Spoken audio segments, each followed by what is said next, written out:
track for the IRL, about 30 minutes south of the center of Colorado Springs. The Indy Racing League is at Pikes Peak International Raceway for the Colorado 200. And since we have last left you at Indy, there has been much going on. It's been a fantastic month with many stories. We'll start with Jack Arute. And Paul, one of the men at the center of a lot of those stories was A.J. Foyt. You know what happened in Texas. We showed it to you at the top of the show. Looking back on all of that, A.J., any regrets?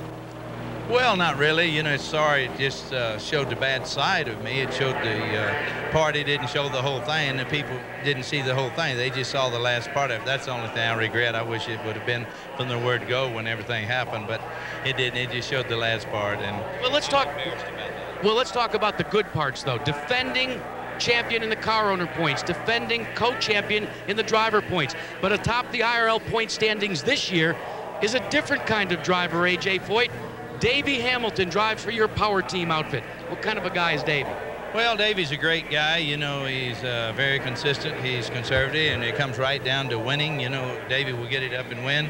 Qualify is good. He's done a great job. He's leading a championship for us this year. And I just hope we can win it with Davey, because that would be great. You know, Scotty one year and Davey the next. But, you know, the championships are always hard to win.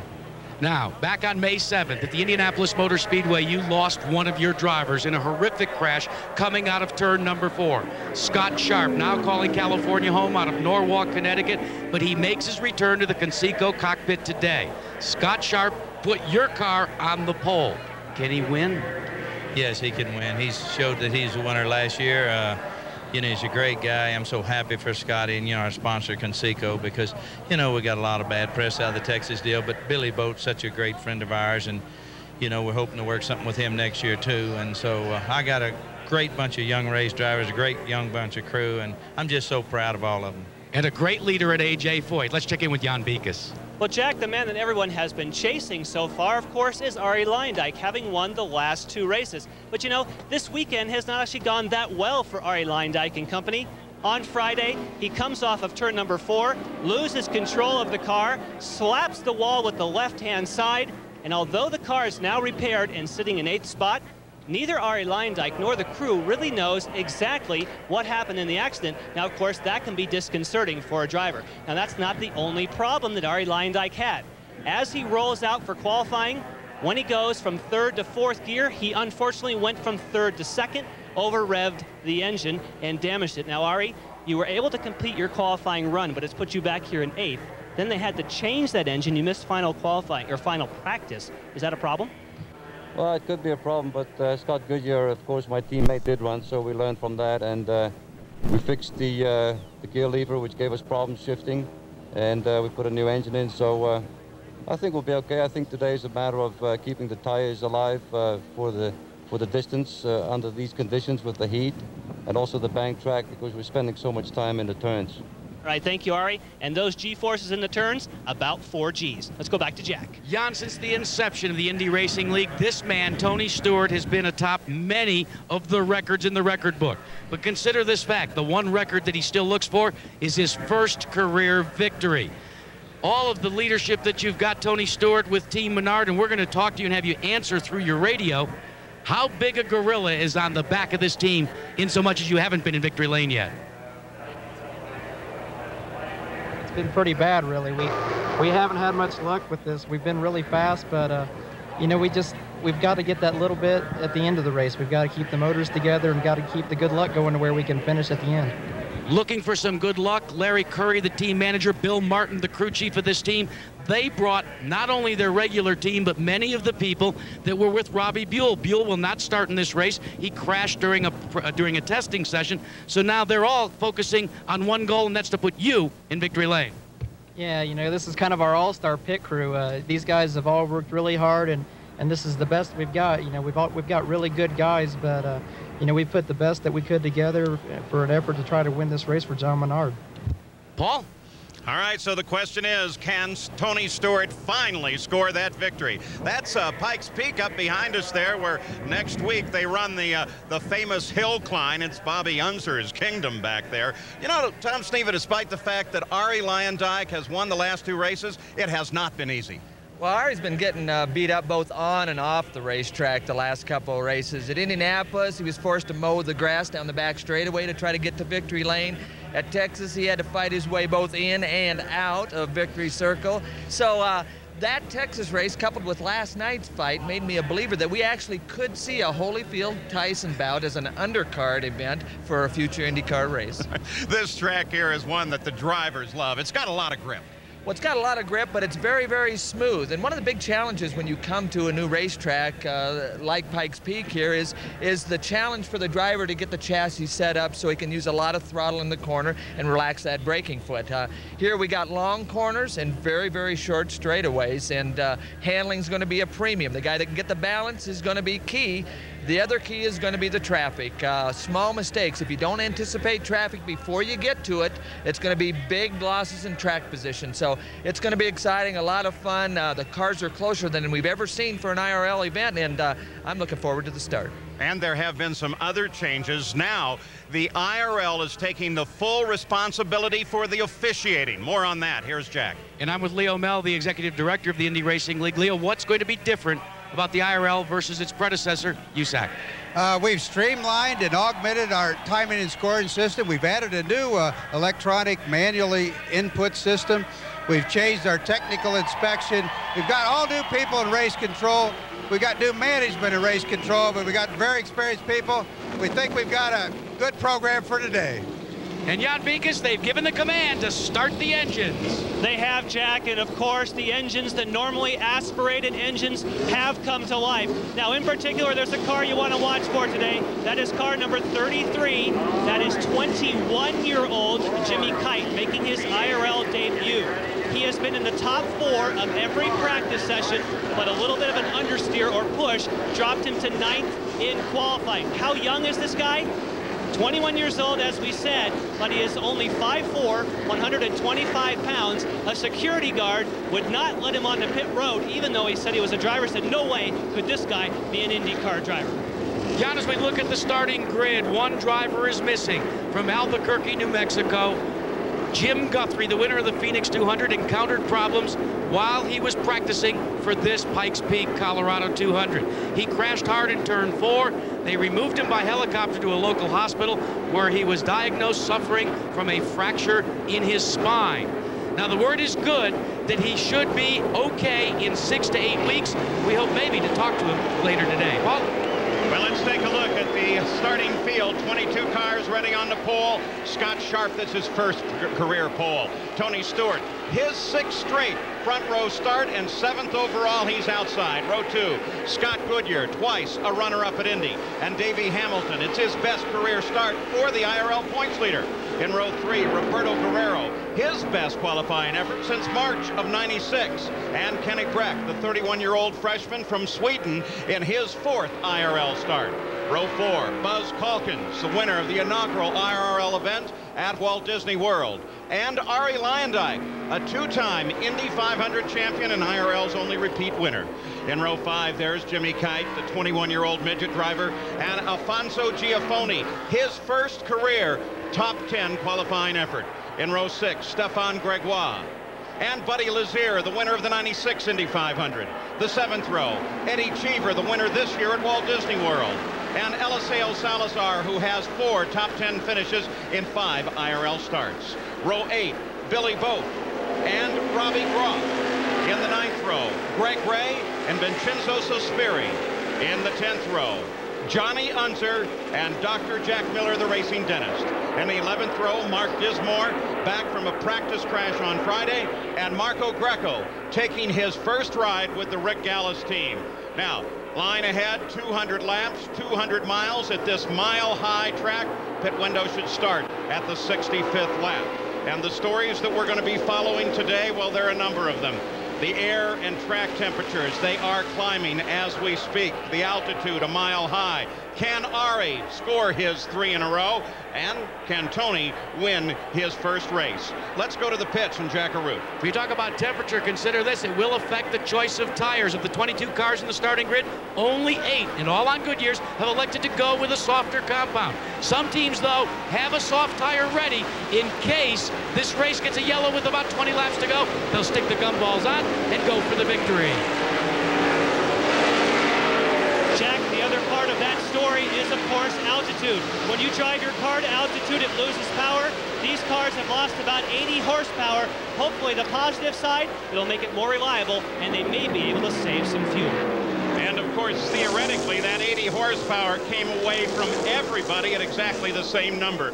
Now, into turn number 3 of this very, very fast, very smooth race course. They've done a marvelous job in preparing this speedway and the stands here. Johnny Rutherford is not driving the pace car. He's suffering an illness. We wish him well. We hope he's back. Don Bailey, who drives the pace car at Indianapolis, is at the wheel. So the front row, Sharp, Stewart, Green's out, and we're running.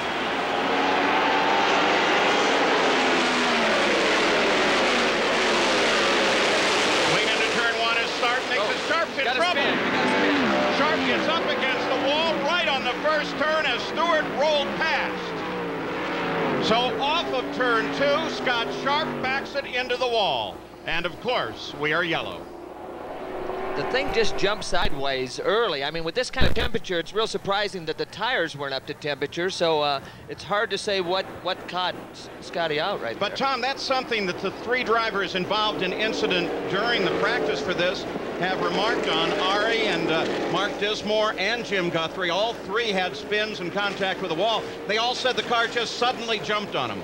Yeah, it's and Luyendyk was still surprised. You can see the car just jump sideways right there and backs into the wall. Fortunately, they're not up to speed, so it didn't look like heavy contact. Yeah, everybody did get through clearly. There is A.J. Foyt, of course, and he can still be at this moment on the radio with Scott, but the only news that's going to come from that car is the fact that he's backed it into the wall, it's damaged, and it will not run. The crew is there. They're taking a look at Scott, but he appeared to be okay right away. We'll give you an official medical update when we return. Him, of course, out of the car. You see them loading him into the ambulance. So for Tony Stewart, it becomes the 5th straight race that he has led the opening lap. Here it is to look at, Tom. Yeah, it looks like he's down a little bit low, and it's possible that he gets on the white line. You can see right in that area that the left side of the left side tires are actually down on the white line. Now, on new facilities, newly painted stripes sometimes are a lot more slippery than the surface just to the right of where he was at, and that it could have led to some of the problems that Scott received. Here's another view at it in slow-mo, and watch Davey Hamilton, who really avoided disaster right there. Well, that was close, and like I say, the back end of the car just jumped out, and it could have been the white line that contributed to that problem. All right, let's go to Jan Beekes. Well, Paul, I did have a chance to have a quick word with A.J. Foyt before he left to go to the medical center to check up on Scott Sharp. He said Scott said nothing on the radio. We don't know what happened to the car. But talking to Scott before the race, he said the key to speed here is to have your car just on the edge of being loose. And obviously, the car either had cold tires or was too loose. Well, especially at the beginning of the race, you don't want a loose race car, number 1, and if it's too loose at the beginning, usually it gets looser as time goes by. So it's strange to me that they could have missed the setup by that much when he qualified as well as they did. So Scott Sharp on his way to the infield medical center. We'll have a report as soon as they give it to us. They clean the track, and we'll get ready to go back racing with Tony Stewart in the lead, followed by Hamilton. League still under yellow. Here's the way Scott Sharp saw it. Now watch his hands flinching as he goes in the corner, and listen, he rolls out of the throttle. He's down in that white line. The thing just really surprised him. It just jumped sideways quick. That had to be a total shock to him.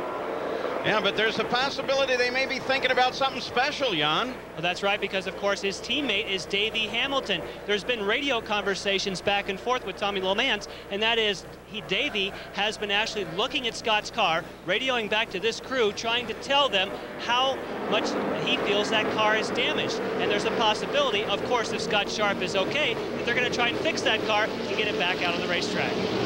And as luck would have it, that is one of the radio frequencies that we are not able to monitor. The teams make their choice as to whether or not they can, and we're not allowed to monitor Davey Hamilton. But they do have the car back. It's really just inside of turn 3. They lowered it off the wrecker. I think they were concerned about the bladder, the piece of that white piece of plastic that was underneath it. It came loose. Now they've dropped it, and maybe they'll get it back into the garage area quickly, but it's still quite a distance from the garage. Well, they need to make sure the driver's fixable first, and there were some things that fell off that car. So, all right, we're set to go green. Pace car is already off. Tony Stewart with Davey Hamilton right behind him. Scott Goodyear sits in third as we come back to the green. Hamilton makes a move to the inside. Stewart running high. Better line for him. Faster off the corner. Stewart maintains the lead. Well, Davey got a little bit of a draft coming down the front straightaway, but he had to pinch the car too tight on the bottom groove, and Stewart had the momentum. Battle is at the front as Davey Hamilton tries to catch up to the Glidden car of Tony Stewart. Word from race control now is that they are going to display the black flag to Eliseo Salazar for improving position before the green flag. They are also, they've come up with a couple new rules, and Tom, as we watch this battle first, second, and third, and we move back now and take a look at Kenny Brack closing on Scott Goodyear. They say that there are more than just stop-and-go penalties available now. One would be a pass through the pits at the 80-mile-an-hour pit speed limit. Another would be a stop-and-go. And the third would be a stop-and-wait where they hold you a predetermined amount of time. Well, yeah, I like what the IRL is talking about doing. They're going to be more flexible. A lot of times the penalty is too severe for the crime, and they're trying to address those problems. So we'll have to see how it pans out. Roberto Guerrero and Ari Luyendyk battle for 6. Guerrero with Aurora power for the first time this year. Yeah, they struggled a little bit with the Infinity, so they put the Aurora in it, and Roberto is real happy to be closer to the front of the pack at this point. Got a glimpse back from Ari Luyendyk as Roberto tucked his nose down inside, trying to get beyond him. Alfonso Giafoni closing up and coming alongside Roberto Guerrero. Well, that's tight racing. You can see Roberto pinched him down a little bit, but no harm, no foul.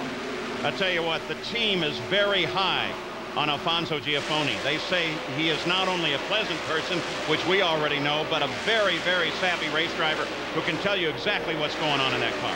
Well, a young kid, but he's had a lot of experience, and he seems to press the pedal down pretty good. So Giafoni continues to work at the back of Roberto Guerrero. Jan Vikas. Well, Paul, one of the reasons that Alfonso is running so well is he says his favorite type of racetrack is a 1-mile oval. He, of course, did very well at Phoenix, and he also said with his Indy Lights experience that 1-mile ovals are just his cup of tea.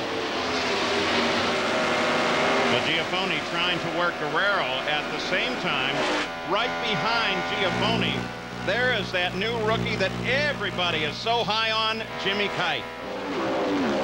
Yeah, this kid came right out of the Sprint cars and Silver Crown cars, and a lot of people have been very impressed with his talent. He's a little short in height, but that's the only thing that he's short of. So there he is, the 33 car, Old Navy on the side, and he's tucked up right behind Alfonso Giafoni, currently running in 9th. You guys are talking about Jimmy Kite, and he qualified in 9th spot. I said he had a little bit of understeer. The reason why was the stagger went off during qualifying. Dick Simon, who of course is in charge of the calls on pit road, has changed the stagger back, so look for him now to go to the front. And now a move by Roberto as he moves past Luyendyk. Keeping an eye now on Giafoni. Well, one of the reasons that Ari Luyendyk may be going backwards a little bit is the car has started out very, very loose. The crew has instructed Luyendyk to adjust the weight bars, the weight jacking devices on board. But so far, it has not cured the problem. Yeah, but good analysis, Jack. I think it was more a matter of Ari coming backwards than Roberto having the power to make a good pass. Now, Luyendyk sits just ahead of Alfonso Giafoni and of Jimmy Kite. Well, Jimmy Kite, a couple laps back, we noticed that he got the air taken off the front of the car and had to get out of the throttle, and that was a good learning lesson for him. This kid's using his head so far and gaining a lot of experience in a short amount of time for a mile oval. Giafone looks at the inside of Luyendyk. Luyendyk uses a bit of a higher line. As you can see by the banner that keeps track of everything on the top of the screen, the battle at the front, for the most part, has broken off. Stewart runs alone, and sitting in second place is Hamilton with Scott Goodyear 4/10 back. Here comes Giafone. Giafone with Jimmy Kite with him. They come around Luyendyk. Yeah, it was just a matter of time. When you have a little bit of an understeer problem on a racetrack like this. Car against the wall in two, and this is going to be some bad news for Johnny Unser driving for Mike Croft. Johnny Unser catches the wall in two. Yellow comes out. As you can see, heavy contact on the right side of that thing. There's not much left right there. We saw some movement from the cockpit for Johnny Unser. The wheel comes off. That's always a good sign. And that's a sign that all of the crews, the emergency crews, look for. They tell you if you're okay and you don't need us to rush right to you, get that wheel off and let us know that you're fine. Looks like he just got high, was a report from some of the observers. Well, we can take a look at this as they come off of turn 2. That's a little bit late. We don't know what got him in trouble to begin with, but he looked like he was by himself at that point. Yeah, that'd have to be an issue in turn 1, really. Here he is after he's already had contact with the wall. Again, the observers, a couple of them, reported that over in turn 1 he was running high, and that just carried him on up to the wall. We'll go back, take a look at it. Now we'll slow it down for you, Tom. Yeah, just barely. Yeah, it's really hard to say. It looked like the car just sort of slid up the racetrack and then turned sideways. So it's hard to tell what got him in trouble there initially, but the entire car just sort of slid up the racetrack. And heavy damage to the right side of the car. Johnny Unser is out with a little help. He walks away. So that's good news, but it's not good news for his team and the fact that they have a severely damaged race car. Here is Tony Stewart's view.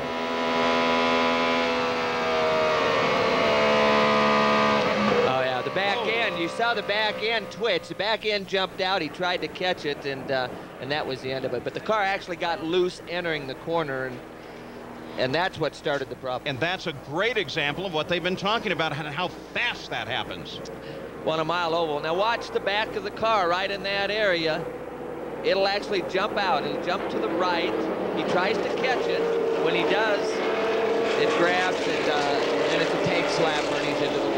And he tried desperately to get it saved just before he got to the wall, but he didn't. We'll be back with more of the Colorado 200 after this message and a word from our ABC stations. Back at the Colorado 200 at the beautiful Pikes Peak Raceway, they're cleaning up Johnny Unser's accident now, and at the same time, over on the infield, the A.J. Foyt team has finally gotten over to the #1 car and see what they can do with it. Let's get further updates on everything from Jack. Well, Paul, behind me is the Infield Care Center, and Scott Sharp has been removed by ambulance to the Penrose Memorial Hospital here in the Colorado Springs area. Now, the report from IRL is that Scott is awake and conscious, and for the most part, he's being transferred because, you know, his past history with the concussions and the bleeding inside of his brain. Dr. Henry Bach will be addressing this, along with the condition of Johnny Unser, in just a couple of minutes. Let's check in with Jan Beekes. Well, we're standing by with A.J. Foyt. The good news is it appears as though Scott Sharp is okay. The car is not hurt bad. Any idea what happened? Well, I think, you know, he got jumped a little bit on the start, and he just tried to make it up, and it just jumped out from under him. It's just one of the misfortune things. I mean, he was pumped up pretty good, and I heard they put some sealer on there, but you can't blame it on nothing. It's just one of them racing accidents. I've done it. We've all done it. That's racing. Now, as soon as you got back here, you grabbed another set of headphones so you could talk to Davey Hamilton. What have you been sharing with him, and how is he doing? Well, just sharing information and working with the chassis on him. You know, I have him on the other radio, but the other radio wasn't working proper, so I switched headphones. All right, thank you, AJ. Thank you very much. Paul? A couple of things happened while we were away under the yellow. This man, Ari Luyendyk, he came into the pits. Remember, he has ongoing problems and was falling backwards, so hopefully they got that repaired. And Buddy Lazier, who is reporting a clutch problem, also came into the pits, and we'll have to wait and see until we go back to green to find out whether or not both of those repairs work. Eddie Cheever came into the pits as well. In fact, he's just rolled into the pits. So here we are rather early in the race, and a number of cars taking advantage of this early yellow with just 32 laps complete. Now tonight on ABC starts with Second Noah and America's Funniest Home Videos. Then at 8:30, 7:30 Central, William Hurt and Christine Latte star in The Doctor on the Sunday night movie tonight on ABC. So, Tom, there are a couple of drivers that are struggling here. Questions about Lazier, questions about Ari, and some guys stopping what would seem to be way early. Well, I don't say way early because it's a new racetrack. It's the first time they've been there. They don't have a good database on what the chassis wants, so they're guessing a lot. A lot of them look forward to this first yellow to be able to make adjustments on the chassis and try to get that balance corrected. Greg Ray in the pits now. Let's go further down to Jackaroo. Jack, any chance that they got Luyendyk working better, you think? Well, Skip Fall's the chief mechanic for Ari Luyendyk's car, and he said that what they did is they literally worked on adding more downforce to the car. Tom Sneva, you know how they do that. Go to the wings. Yeah, that's the quickest way to adjust the chassis. And when you got a 1 mile oval and you're running in 20 seconds, you don't have much time in the pits, even under a yellow, to make an adjustment without losing a lot of time and possibly a lap. Marco Greco, Stefan Gregoire also hit the pits under this yellow segment. When we come back, we should be ready to go green flag racing. Buddy Lazier was sitting right in front of Tony Stewart, in danger of going a lap down to Stewart. And as they hit the green flag, Lazier lit him up, and he is leading Stewart, but not leading the race. Jackaroo? Well, Paul, it should be only temporary, though. Buddy Lazier, checking with Ronnie Dawson's crew chief, the clutch, they feel, is basically terminal. Now, you can run the race without a clutch, but on starts, restarts, and especially on pit road, it really creates havoc. And what we're looking at here is pretty neat as Lazier pulls away from Stewart. Well, Buddy made a couple stops, and they obviously were able to try to balance the chassis out, and they've got it obviously pretty close. The key is, if he doesn't have the clutch, the pit stops are really what's going to hurt him. It's been done, but it's real tough with the clutch to get out in my view. Eddie Cheever, his first plus car, was in and out of the pits. He's back out in 12th place, but they made massive wing changes on that car. Well, actually, I talked to Eddie. Whoa, we got a crash. Turn 4, coming up 4. See if everybody gets through safely here. It's one of the old Navy cars. I can't. Yeah, it's Jimmy Kite. Oh, that's too bad. Jimmy Kite, the midget driver, is looking awfully good here. So we slow under yellow. A lot of damage, little fire. That's not an issue to Jimmy, and he takes the wheel off, so Jimmy Kite is okay. Yeah. A race that's been punctuated now with yellows and crashes in the early going. Yeah, and when we talk about Jimmy Kite, I don't think we ought to call him a midget driver. He's pretty short. He drives midget race cars. Here it is, Tom. He's right in the middle of 2 cars. Yeah, same thing. He's down low. He's trying to pinch it to get underneath the car coming off the corner, and the back end just jumped around on him.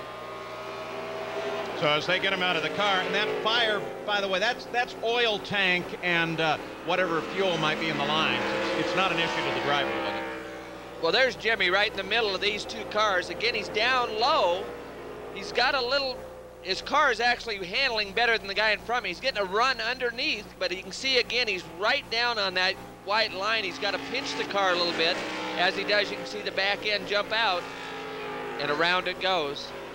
Look how close. That's Billy Boat that had to dart to get out of the way there. Yeah, that's every once in a while you'll blink an eye when you're that close to an accident. He was running in 9th. That was Billy Boat just behind. Jan? Well, Paul, it's not necessarily a bad day for Kite. Hopefully, if he is okay. I just spoke with Andy Evans, who, of course, is the team owner. This morning, they have signed him to a 5-year deal to drive for Team Scandia. So he still has a future in the IRL, but obviously